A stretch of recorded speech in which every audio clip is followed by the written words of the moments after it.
Hello दोस्तों, मेरा नाम आदेश और आप देख रहे हैं पल्स अकेडमी। तो चलिए शुरू करते हैं आज की एक और नई वीडियो में। तो आज की जो वीडियो होने वाली है वो हमारी वीडियो होने वाली है अडक्टर कैनाल के रिगार्डिंग। तो अडक्टर कैनाल एक इंपॉर्टेंट शॉर्ट नोट आती है, आपकी लोअर लिम्ब में आती है, राइट। लोअर लिम्ब में एक इंपॉर्टेंट शॉर्ट नोट है। तो देखते हैं सबसे पहले कि ये जो होता है अडक्टर कैनाल क्या होता है, इसके क्या कंटेंट रहेंगे, उसके क्या रिलेशन रहेंगे, क्या उसके राइट।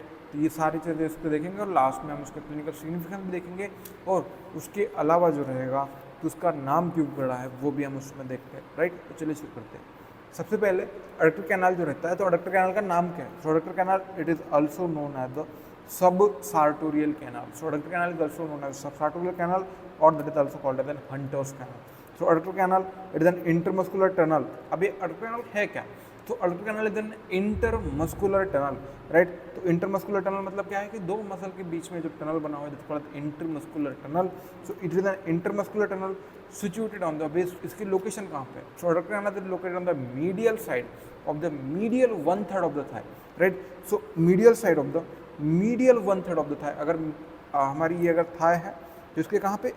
मीडियल 1/3 में उसके मीडियल साइड, राइट। तो अगर ये मीडियल और ये लैटरल है तो यहाँ पे मीडियल 1/3 ऑफ द थाई के मीडियल में ये जो कैनाल लोकेटेड है that is called as the adductor canal की यहाँ पे ये लोकेशन है। It is an intermuscular space और इंटरमस्कुलर टनल जो कि सिचुएटेड है on the medial side of the medial 1/3 of the thigh and it extend apex from the femoral triangle above and tendinous opening in the adductor magnus below, right। यहाँ पे and it provide the passage from the femoral vessel and femoral triangle to the popliteal fossa, right। तो यही चीज़ आपको इस diagram में समझा देता हूँ। तो सबसे पहले देख लीजिए, ये हमारा femoral triangle है, उसके बाद ये adductor canal है, ये popliteal fossa है। तो ये adductor canal आपका किसको कनेक्ट करता है? femoral triangle को और popliteal fossa को कनेक्ट करता है, राइट। तो ये जो अबोव रहेगा तो ये फ्यूमरल ट्रायंगल के साथ जुड़ा है, बिलो जो रहेगा ये पॉप्लिटेल फोसा के थ्रू जुड़ा है। अभी पॉप्लिटेल फोसा में ओपन होता है थ्रू द अडक्टर हाइटस और अडक्टर मैग्नस के ओपनिंग के थ्रू।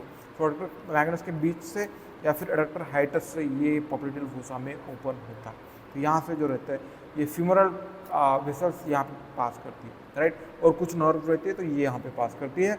बाकी तो ये जो सारी चीज़ रहती है, सो फ्यूमरल ट्रायंगल की लेंथ जो रहती है 10 सेंटीमीटर एंड अडक्टर कैनल की जो लेंथ रहती है 15 सेंटीमीटर, राइट। तो ये सारी चीज़ें हमने यहाँ पे देख ली। उसके बाद देखते हैं देयर इज रिलेशंस और boundaries of this triangle. So boundaries में अगर यहाँ पे ये एंटीरियर है तो ये पोस्टीरियर रहेगा, ये अगर ये रहेगा आपका मीडियल रहेगा तो ये लैटरल रहेगा। सो एंटीरियरली तो यहाँ पे एंट्रोलैटरल में क्या आ रहा है? दैट इज वास्टस मीडियलिस आ रहा है।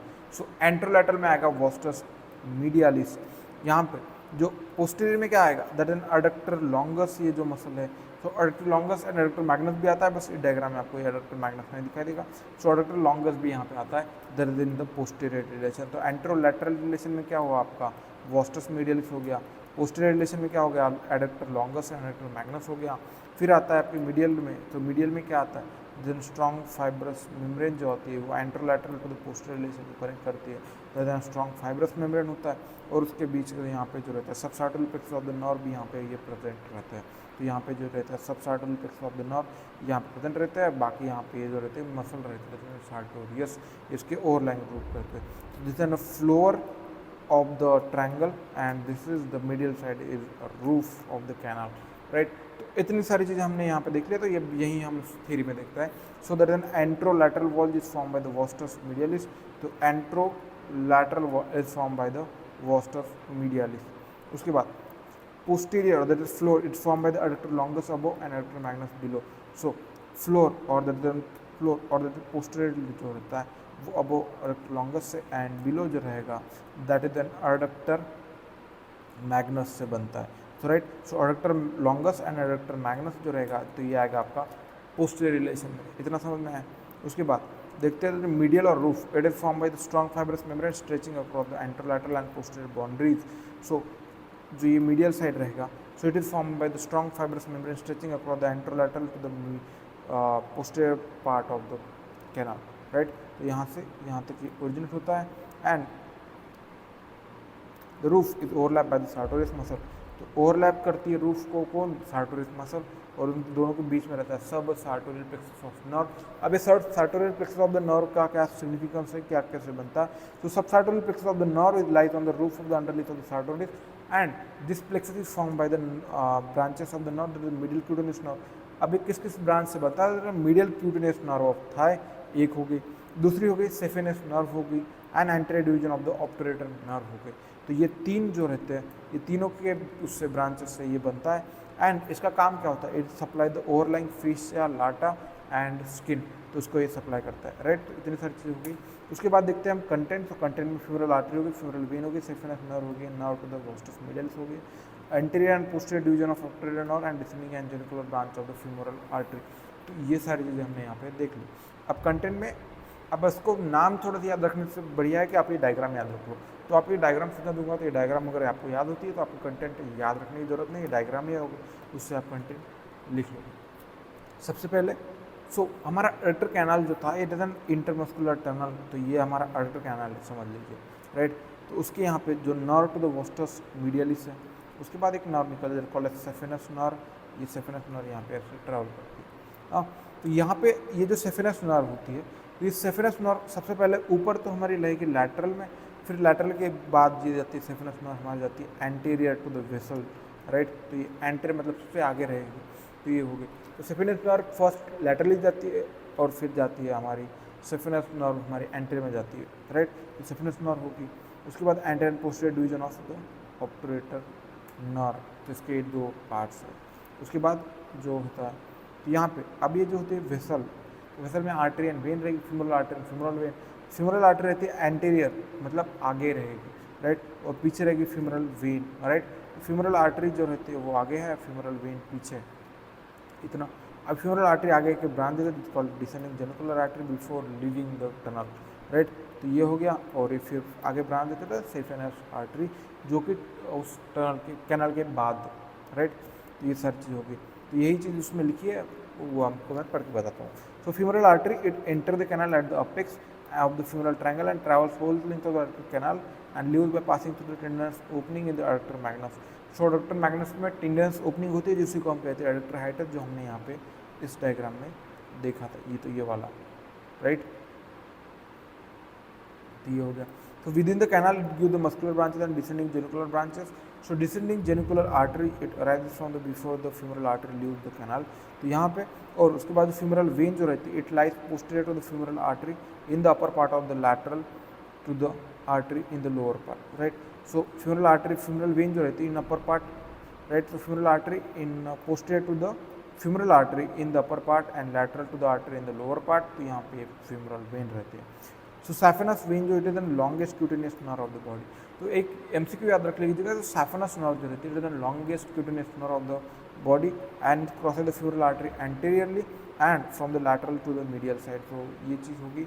and it leaves the canal by piercing the fibrous root just before the leaving the canal। it gives the infravertebral branches which pierce the sartorius and just join the patellar plexus and supply the parapatellar skin।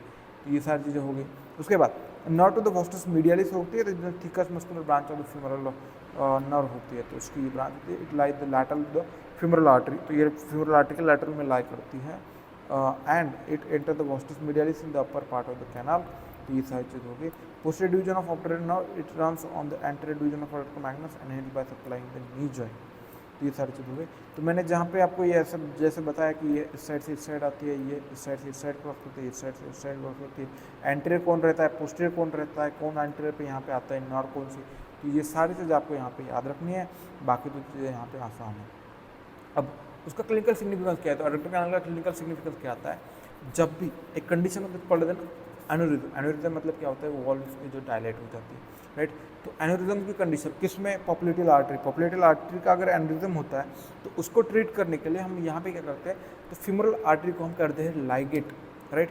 तो femoral artery को हम tie कर देते हैं और ligate कर देते हैं, कहाँ पे, अडक्टर कैनाल में, right. So expose and ligated in the adductor canal. Femoral artery is expose and ligated in the adductor canal during the surgery end of the popliteal aneurysm, right. तो aneurysm of the पॉप्युलेटल artery के इस condition में हम उसको femoral artery को expose कर देते हैं एंड लाइगेट कर देते हैं, राइट। अब इसी में क्यों करते हैं, राइट। तो अडक्टर कैनाल में ही क्यों करते, और कहीं और क्यों नहीं कर सकते। So artery of this side is healthy and not tear when tie. तो टाई करने पे ये टूटती नहीं है, या फिर ये यहाँ पे आर्टरी जो रहती है वो हेल्दी रहती है। तो ये दो रीज़न है कि हम अडक्टर कैनाल में ही करते हैं, right. So may occur if the artery tyre in the population, ये वाली चीज़। अब इसका नाम हंटर कैनाल्स क्यों पड़ा है, राइट। तो यहाँ पे जो famous doctor college John Hunter, तो डॉक्टर जॉन हंटर देखते हैं, तो वे एक फेमस सर्जन थे। तो उन्होंने फर्स्ट टाइम ये सर्जरी की थी, तो उनके बिहाफ पे इसका नाम पड़ा है दैट हंटर्स कैनाल, राइट। तो ये सारी चीज़ होगी।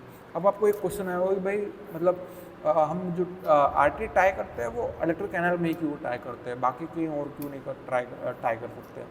तो उसका एक ये सिग्निफिकेंस आता है कि हाँ, जब भी आप अगर ये टाई करते हो ये आर्टरी आप अडक्टर कैनाल में, तो ऑब्वियसली अगर टाई करते हो तो दैट मीन्स कि आगे का ब्लड सप्लाई हैम्पर हो सकता है। तो ये ब्लड सप्लाई हैम्पर ना हो तो अगर वहाँ पे टाई कर देते हैं तो collateral circulation through the adductor canal, तो अडक्टर कैनाल का मतलब सॉरी कोलैटरल सर्कुलेशन जो रहता है तो नी जॉइंट के अकॉर्डिंग, तो उसको ये ब्लड सप्लाई कर देता है। मतलब कैसे कि अगर आप फ्यूमरल अडक्टर कैनाल में आपने टाई कर दिया तो ब्लड सप्लाई आगे का तो हैम्पर हो गया, तो क्या होता है collateral circulation around the knee joint जो रहता है तो उसके थ्रू उसको ब्लड सप्लाई मिल जाता है। तो ये वाली चीज़ है और इसका एक क्लिनिकल सिग्निफिकेंस है और इसी को इसको यूज़ किया जाता है। So after ligation of the femoral artery in the adductor canal the collateral circulation establishing through the arterial anastomosis around the knee joint, तो इसके ये आर्टरियल एनास्टोमोसिस नी जॉइंट होता है, राइट। तो इसी के साथ जो हमने अडक्टर कैनाल देखा, तो अडक्टर कैनाल में कैसे क्या बनता है, उसकी क्या बाउंड्रीज़ है, उसमें क्या क्या कंटेंट्स है, उसके कंटेंट की क्या क्या सिग्निफिकेंस है, तो ये सारी चीज़ें हमने यहाँ पे अच्छे से देख ली। अगर इसके रिगार्डिंग आपको कोई भी डाउट हो तो कमेंट सेक्शन में पूछिएगा और ऐसे वीडियो देखने के लिए हमारे चैनल को सब्सक्राइब कर दीजिएगा और अपने दोस्तों के साथ शेयर करना ना भूलिएगा। Thank you so much for watching this video, thank you so much.